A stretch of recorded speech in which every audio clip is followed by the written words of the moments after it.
पंखे में नारियल का तेल डालते ही बिजली बिल हो जाएगा आधा। तो क्या ऐसा हो सकता है वाक़ई में फ्रेंड? बिल्कुल हो सकता है, लेकिन कैसे यूज़ करना है, क्या-क्या आपको करना है, वो सब आपको वीडियो में पता चलने वाला है, तभी आपका बिजली बिल काफ़ी हद तक कम हो पाएगा। और भी टिप्स शेयर कर रही हूँ, बने रहिएगा वीडियो में। तो यहाँ पर मेरा सबसे पहला टिप्स कुछ ऐसा होने वाला है कि जब भी हम इस तरीके की पॉलीथीन में कुछ सामान वगैरह भर के रखते हैं, घर में रखें या फिर कहीं बाहर जाते हैं, तो ऐसा होता है ना, इसमें ऐसे ही सामान रखा और इस तरीके से फ़ोल्ड करके रख देते हैं। लेकिन होता ये है कि जो इसकी फ़ोल्डिंग होती है ना, वो अपने आप ही खुल जाती है। फिर जो होता है ना, हमारा पूरा सामान बिखर जाता है और जब सामान बिखर जाता है तो हमें अच्छा भी नहीं लगता, फिर दोबारा से हमें भरना पड़ता है। तो देखिए, आपको ना पॉलीथीन को रखने से पहले इस तरीके से फ़ोल्ड करना है। थोड़ा ध्यान से देख लीजिएगा आप, मैं कैसे इसको फ़ोल्ड कर रही हूँ। आपका कितना भी सामान होगा, वो बिल्कुल भी नहीं बिखरने वाला है। जैसे आप पॉलीथीन को रखोगे, वैसे ही रखी रहेगी। तो ये देखिए, आपको समझ में आ गया होगा मैंने ये कैसे फ़ोल्ड की है। ये देखिए, इस तरीके से फ़ोल्ड करनी है और देखिए, मैं आपको उल्टा करके भी दिखा देती हूँ इस पॉलीथीन को। इसमें से एक भी सामान नीचे निकल के नहीं गिरा है, क्योंकि अच्छे से फँस जाता है। बस यहाँ पर आपको इसकी फ़ोल्डिंग थोड़ी-सी ध्यान से करनी पड़ेगी। फिर आप इसे कैसे भी रखिएगा, आपका सामान इसमें से बिल्कुल भी निकल के नहीं गिरेगा। चाहे आप इसे कैसे भी अपने बैग में रखिए, कहीं भी बाहर लेके जाइए या फिर घर में रखिए। अब नेक्स्ट आइडिया होने वाला है हमारा, ये जो होती है ना बच्चों की पेंसिल, तो इसको ना करते क्या है, बच्चे कहीं पे भी स्टडी करते हैं, क्लास में या फिर घर पे, तो इसको छीलते हैं और जो इसका कचरा होता है ना, उसको फैलाते रहते हैं। घर पे पढ़ाई करते हैं तो घर पे कचरा फैलाते रहते हैं, क्लास में करते हैं स्कूल में तो क्लास में भी गंदगी करते रहते हैं। यहाँ तक कि टीचर पीट भी देते हैं उनको इस चीज़ के लिए, या फिर वो पिटाई के डर के चक्कर से अपने बैग में ही इसका कचरा वगैरह जमा करते रहते हैं, जिससे कि हमें बार-बार वॉश करना पड़ता है बच्चों के बैग को। तो इससे बचने के लिए देखिए, एक बहुत ही अच्छा सा आपके साथ टिप्स शेयर करने जा रही हूँ। यहाँ पर आपको कोई भी एक ऐसी डिब्बी लेनी होगी, छोटी-सी हो लेकिन थोड़ी-सी गहरी-सी हो।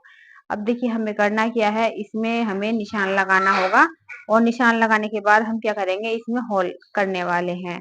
तो जो इसका ढक्कन है, हमने यहाँ पर इसमें निशान लगा दिया है और निशान लगाने के बाद देखिए, मैं इसमें एक होल करके लेके आ जाती हूँ। ना तो ज़्यादा छोटा करना है, ना ही बड़ा करना है। जितना शॉर्पनर का होल था उतना ही हमने नाप के यहाँ पे होल कर लिया है। अब देखिए, इसके ढक्कन में तो होल हो गया है। इसको अब हम करेंगे क्या, ये जो शॉर्पनर होता है, इसको ना हम इसके होल पे सेट करने वाले हैं। शॉर्पनर का होल और इस ढक्कन का होल बिल्कुल एक ही सिदाई में होनी चाहिए, टेढ़ा-मेढ़ा नहीं होना चाहिए। तो यहाँ पर आप इसको चिपका दीजिएगा अच्छे से।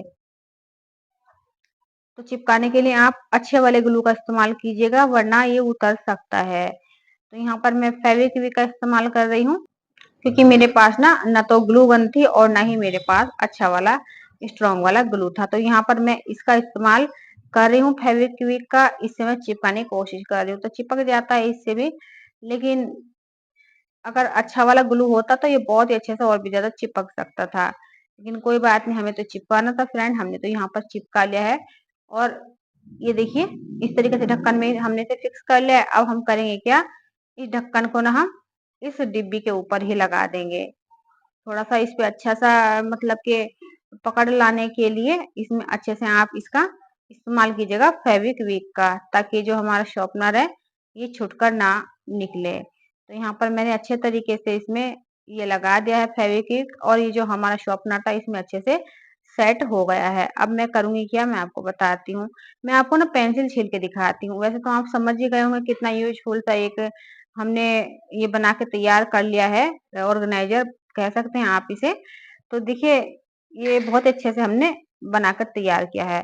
अब मैं आपको पेंसिल छील के दिखाती हूँ। जो बच्चे हमारी स्टडी करते थे, फैला देते थे कचरे को इधर से उधर तक, वो देखिए अब क्या करेंगे ना, इस तरीके से डिब्बी में रखेंगे इसको शॉर्पनर को और अपनी पेंसिल छीलेंगे। ये देखिए, तो देखिए कितना अच्छा सा ऑर्गेनाइजर बना है। पेंसिल जो छीलेंगे, जितना भी कचरा होगा वो सब इस डिब्बी के अंदर इकट्ठा होने वाला है। बाहर ना तो बच्चे क्लास में फैलाएंगे और ना ही अपने घर में आके इसे कचरे को फैलाएंगे। और जब डिब्बी भर जाए तो खाली करके दोबारा से फिर यूज कर सकते हैं। तो है ना कमाल का आइडिया।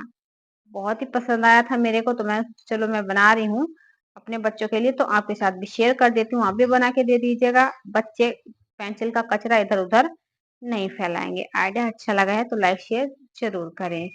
अब बढ़ते हैं अपनी नेक्स्ट टिप्स की तरफ। तो यहाँ पर जो आज मेरा पंखा था, इसका नंबर आ चुका था, तो ये क्लीनिंग माँग रहा था, काफ़ी टाइम से मैं सोच रही थी इसको क्लीन करूँ, लेकिन वही होता है ना, आलस लग जाता है, फिर ध्यान से उतर जाती है बात, तो नहीं क्लीन कर पाते। लेकिन इसकी कंडीशन ऐसी हो गई थी कि बहुत ही ज़्यादा गंदा हो रखा था। अभी तो आपको कम दिख रहा होगा, लेकिन देखिए मेरी फिंगर पे कितनी सारी डस्ट यहाँ पर आपको दिखाई दे रही होगी।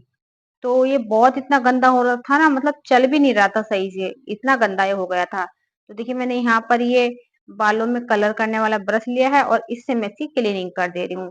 जो इसकी वायर थी, तार थी ना, ये इसमें बहुत ज़्यादा गंदगी फँसी हुई थी, यहाँ तक कि बाल जो होते हैं ना हमारे सर के, वो भी उड़कर इसमें फँस जाते हैं।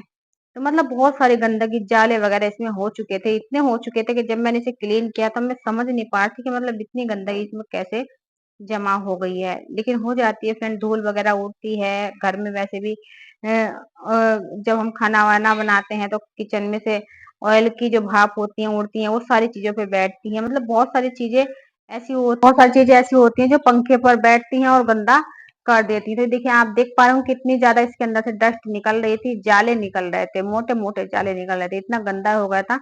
तो बहुत ज़्यादा भारी-सा चलने लगा था, बहुत ज़्यादा मतलब कि दिक्कत सी हो रही थी। तो मेरे को भी देखने में अच्छा नहीं लग रहा था। अब देखिए यहाँ पर मैं आपको दिखा रही हूँ, हाथ पे मैंने डस्ट उठा के दिखाई आपको कितनी इसमें से डस्ट निकली है। जबकि मुझे अंदाजा भी नहीं था कि इतना सारा मतलब कि इसके अंदर से जाला वगैरह निकलने वाला है। अब देखिए यहाँ पर मैंने जितनी मेरे से क्लीनिंग होनी थी मैंने कर ली है। वैसे तो आप इसको खोल कर भी क्लीन कर सकते हैं, जैसे पंखे को खोल लेते हैं। लेकिन मेरे को खोलना नहीं था, क्योंकि खोलने के लिए ना तो मेरे पास टाइम था और ना ही मैं इसे खोलना चाहती थी। खोलने के बाद मेरे से ये सही से सेट भी नहीं होता। तो मैं कोशिश कर रही थी पंखे को बिना खोले ही क्लीन करने की।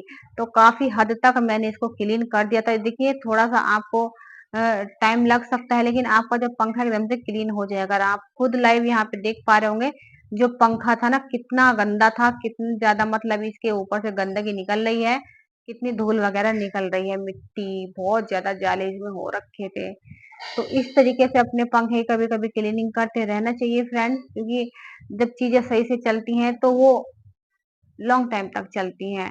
और देखिए आप देख पा रहे हो कितना काला ये रुमाल हो चुका था, बहुत ही ज़्यादा गंदा ये पंखा हमारा हो रखा था। तो मैं कोशिश कर रही थी इसको कि अच्छे से क्लीन कर पाऊँ।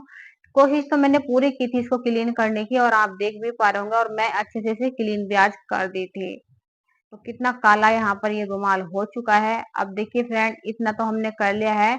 अभी आपको लग रहा होगा कि इसमें नारियल के तेल का इस्तेमाल तो हुआ ही नहीं है। तो देखिए नारियल के तेल का इस्तेमाल भी मैं आपको बताऊंगी, इसमें करके दिखाऊंगी। सबसे पहले बस हमें इसकी डस्टिंग करनी थी। डस्टिंग अच्छे से हो गई है तो फिर हम इस पे तेल लगा के बहुत अच्छे से इसको और क्लीन करने वाले हैं। तो यहाँ पर देखिए अभी मैं करूंगी क्या, ये तो मैंने इतना काम कर लिया है। और यहाँ पर आप देख पा रहे होंगे किस कंडीशन में ये हमारा पंखा था।